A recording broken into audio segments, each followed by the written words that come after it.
Welcome to Bent Vent. I'm Benjamin Doyle. Tonight Bent Vent looks at locality and how where we live affects the way we live. But first up, here's the news. The Victorian Gay and Lesbian Rights Lobby and the Also Foundation have combined forces in pursuit of same-sex superannuation reform. Both will be involved in a campaign to pressure key figures on the issue of discrimination of same-sex couples and distribution of superannuation benefits. Victorian Premier Jeff Kennett has refused to declare his opinion on the matter. And in other news, the former Deputy Prime Minister of Malaysia, Anwar Ibrahim, has been sentenced to 6 years imprisonment. Amnesty International has condemned the High Court ruling after Anwar was convicted of charges of misusing his office to cover up alleged sexual misconduct.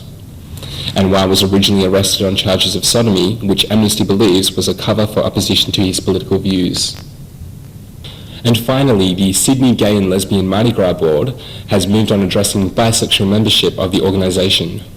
Mardi Gras President Dave McLaughlin said the board has agreed to outline what special factors meet criteria in accepting non-gay or lesbian and non-transgender applicants. And that's it here from the news desk. Now over to Caroline Hamilton.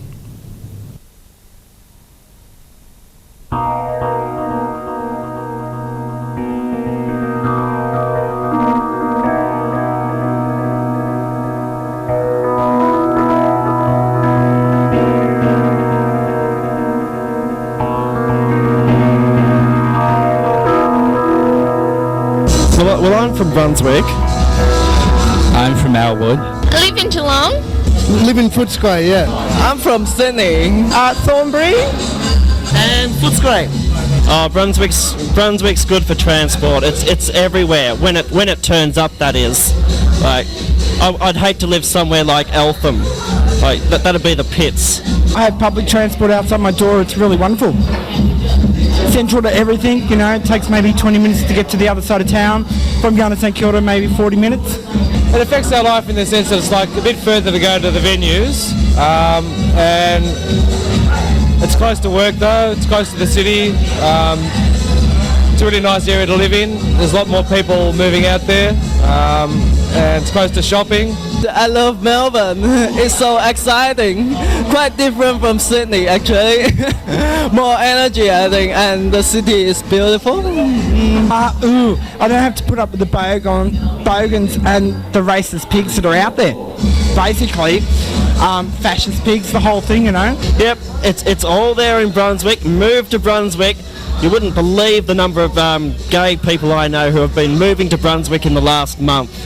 I think the people here is friendlier, yeah, and like I've been walking around all day and people just ask where I want to go and tell me directions, and I think they are very friendly.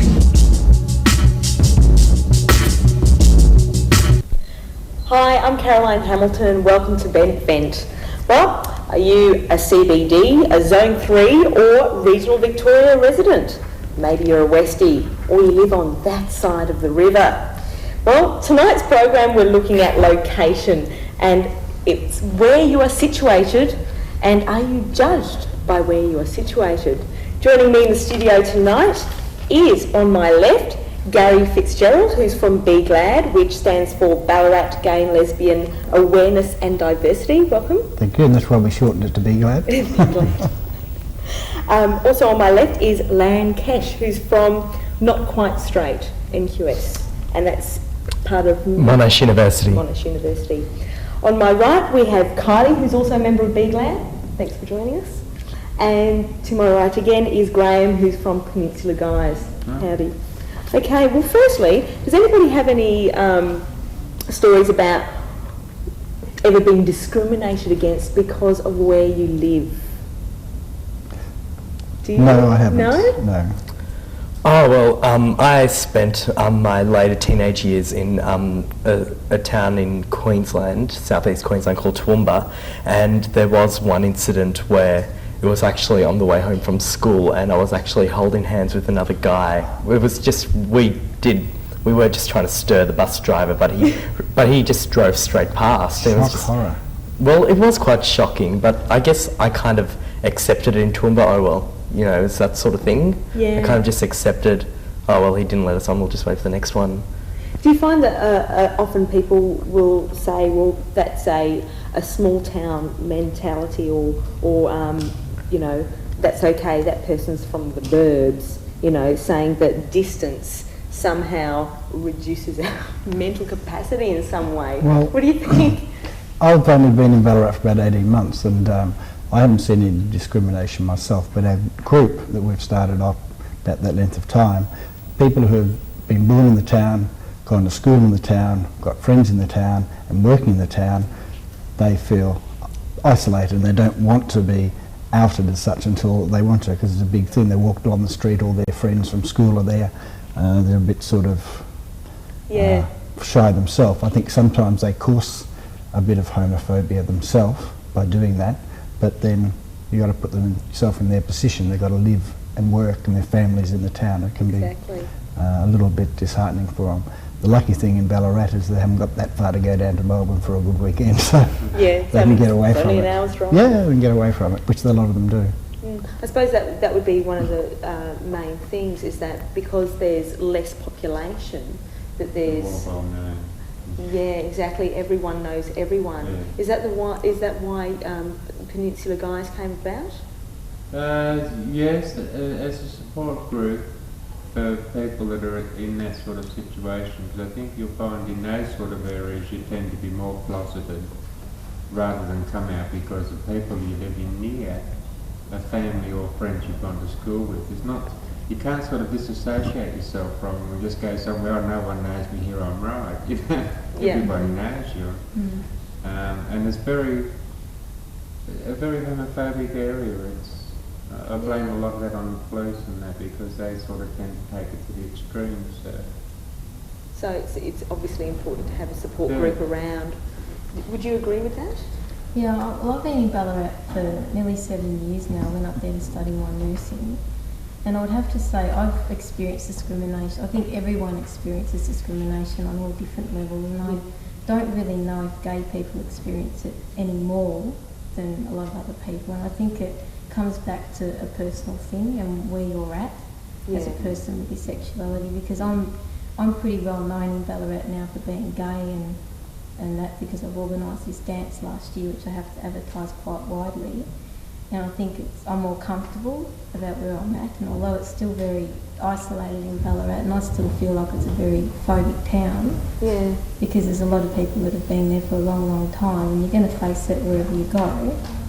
But I'm a lot more comfortable to walk down the street and hold my girlfriend's hand if I want to, and I think I'm discriminated against just because of the way I look, just because I've got dreads. It's hard to know where I'm discriminated more, really. I have trouble getting a job as a nurse and in other areas because of who I am as a whole person. Rather than for where you live. I mean, it's really hard to know. I mean, it still is very isolated in Ballarat, but our group is starting to sort of branch out, and we've got 90 people in our mailing list, and there's still a lot of people in the closet that are scared to come out, but you know, a lot of people on the mailing list just to get that support, to get that information sent out to them and feel as though they're being supported in the community. Well, that's right, they feel as if they're not just out there by themselves, because especially if they're living out of town a bit, 20, 30k out, you're really isolated on a little farm or a little town and a couple hundred people. At least by getting a newsletter once a month of what's happening and what's on, they feel, hey, there is someone else out there,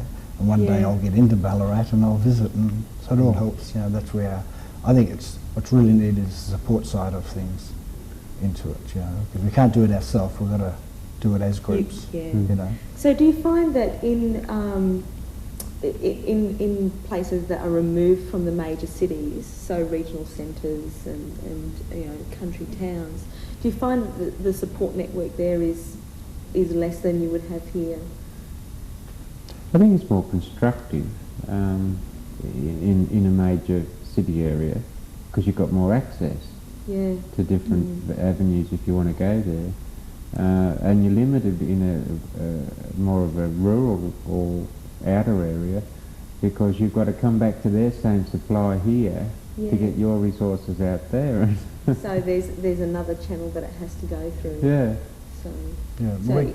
We're getting a lot of support with our group in Ballarat from the Ballarat Community Health Centre. Yeah. We're a user group of the health centre, which means they sponsor us. They sponsor a gay and lesbian group in town, and I think that's important because it gives us a little bit more legitimacy rather than just a bunch of people meeting together. We've sort of got their stamp of approval, not that we need it, but it just gives us that little bit more support ourselves, and then when we want to go somewhere, we've got their backing. If we want to approach the council over something, they say, "Oh, be glad, who's that?" "Oh, we're a user group of the health centre."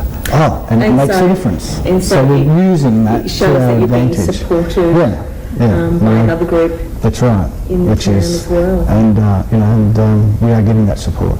We even had on World AIDS Day the rainbow flag flying outside the Ballarat Town Hall. People saying, "How did you manage that?" Wow. I said, "Wow, it was a big thing. By the community. Big thing for Ballarat." But it happened, and it's a little thing. And I think the other thing too is that you're going about prejudice in country towns and that. Well, we've also got to help break down those prejudices and things like that. Do that. Forming alliances with other community groups. That's right, and making yourself known. Okay, well, I'm going to have to cut that short there, but we'll be back right after this break to talk more about location. Please see.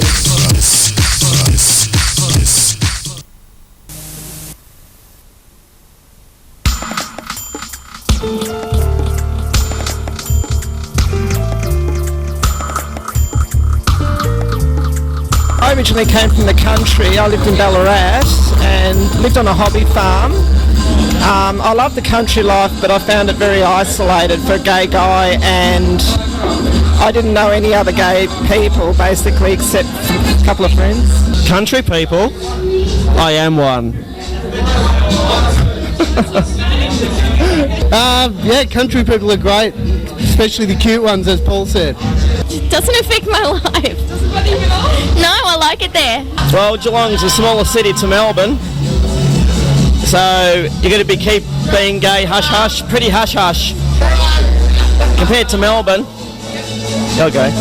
I don't think it affects my life really at all. I mean, Melbourne's one of the, got heaps of gay nightclubs and everything like that, so I can go out any time I want. And no discrimination that I know of. I came from the country about, excuse the pun, 4 years ago, and discovered the city life and this sort of thing, What about you? Well, I come from the country too. I'm a country boy. Oh, which area? Swan Hill. Geelong's good, it's best, but I don't know, I mean, this is my first time. I'll come up again and hopefully have more fun. It's better than Geelong nightclubs and everything, and this is a gay one. It's wow. Country people, some of them are alright, but they're still bigoted in their opinions about people and sexuality and racially as well. They judge people on their creed and colour. It's a bit wrong. City people are better though. It depends if you get them or not. Everyone's the same. So I don't like country people more than city people. I think they're all the same. Generally, city people are better roots, because country people just have no idea. Well, not that there's any gay people in the country anyway. Cafe Latte, we've got that in Geelong, yeah. That's my favourite drink. That's my favourite drink. Yeah. Hi and welcome back to Bent Vent, where we're talking tonight about location. And reintroducing on my left is Gary Fitzgerald, who's from Be Glad, Lankesh, who's from Not Quite Straight. On my right is Kylie, who's also from Be Glad, and Graham, who's from Peninsula Guides.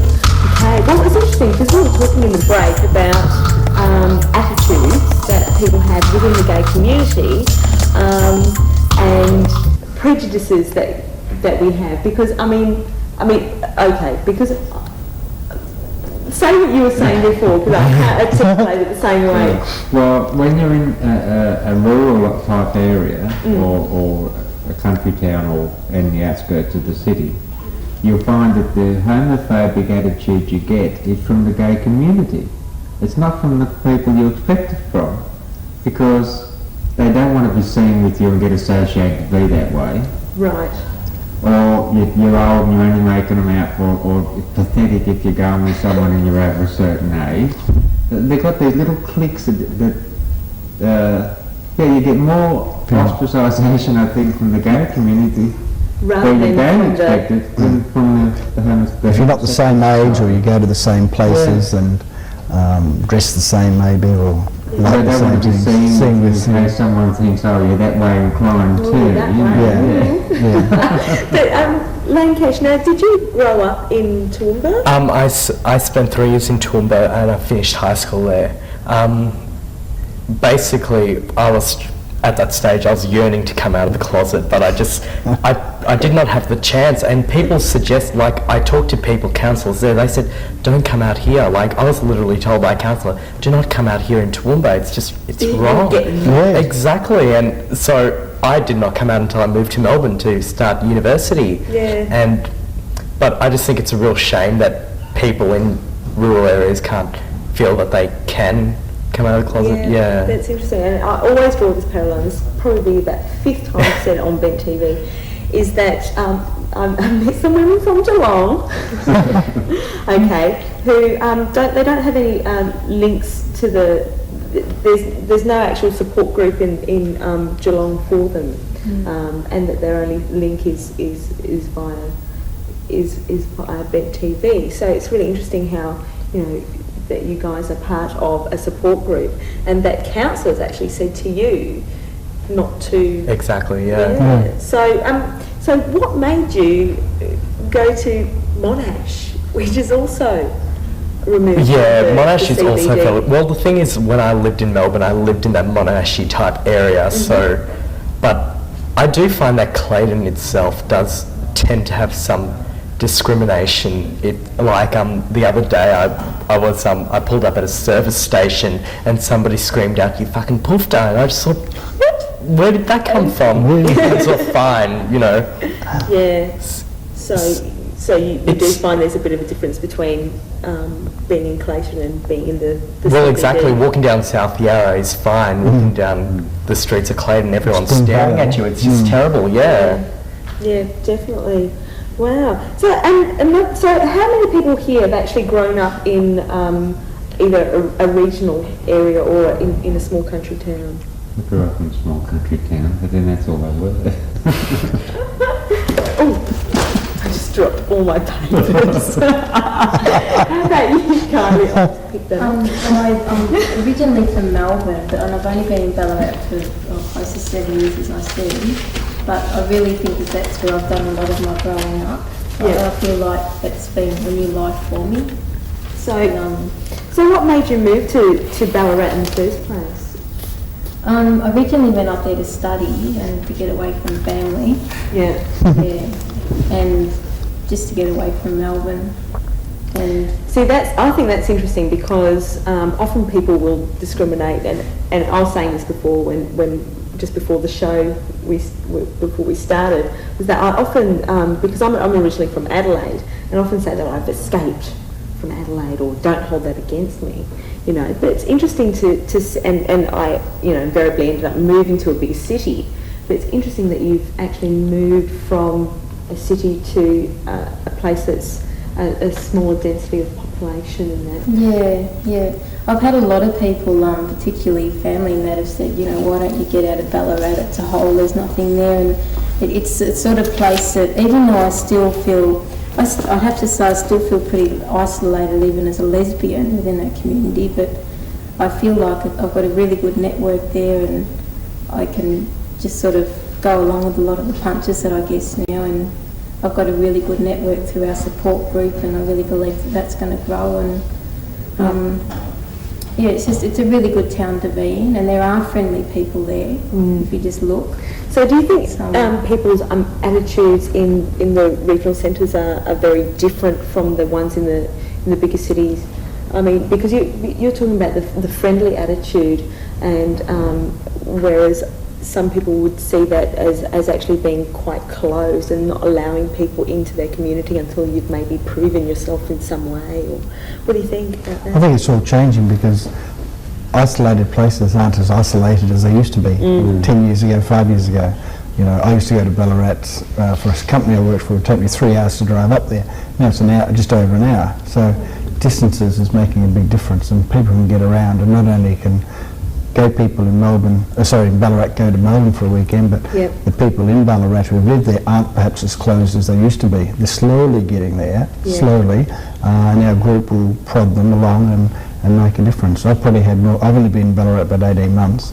The time I've been there, I've probably made more gay friends in Ballarat than I did living in Melbourne all my life. Yeah. Because you have acquaintances, you meet people at a gay bar and that, and you talk to them. But you see it in the soil, but there we're more of a community in ourselves. We have to be, you know, we can be a little community. Range of different people, because you are in the one place. That's right. I think networks like that, such as BGLAD and the NQS Society, really do help people, you know, come together and feel a sense of community. Like especially NQS and Monash, you get students coming in, you know, from high school where generally it can tend to be homophobic, and they've just got that support there so they can get through. Yeah, definitely. Well, what advice would you have for someone who is coming out and maybe they're in a country town, or you know, they're not in the CBD area? What advice would you give them? Do you have any? Well, I grew up in an area like that, and I never had any hassles because I just I knew just naturally gay, weren't you? I knew what I wanted, and it was pre-AIDS too, which probably helped. There wasn't that sort of stigma to it. I mean, because we're obviously like coming from various support groups here. What if there isn't that kind of support group around, or you don't know if that's around? What would you suggest to someone?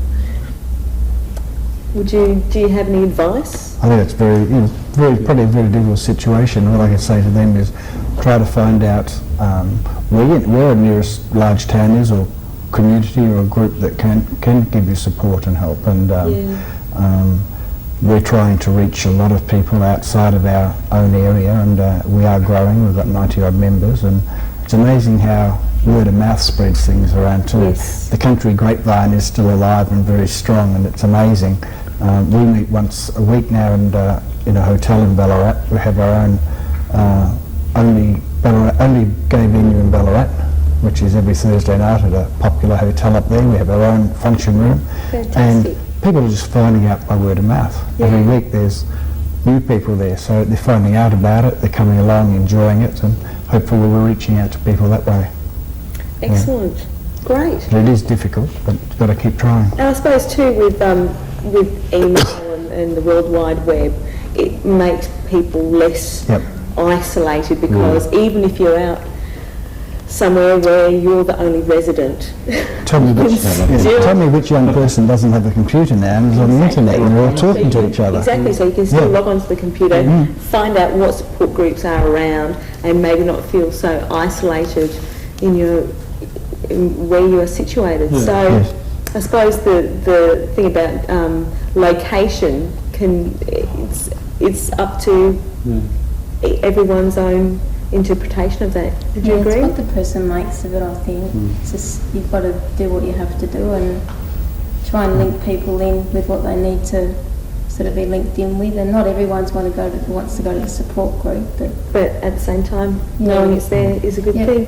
I'd like to thank everyone for joining me tonight. Tonight's show has been about location, and you've been watching Vent. Thank you very much for tuning in. Stay tuned.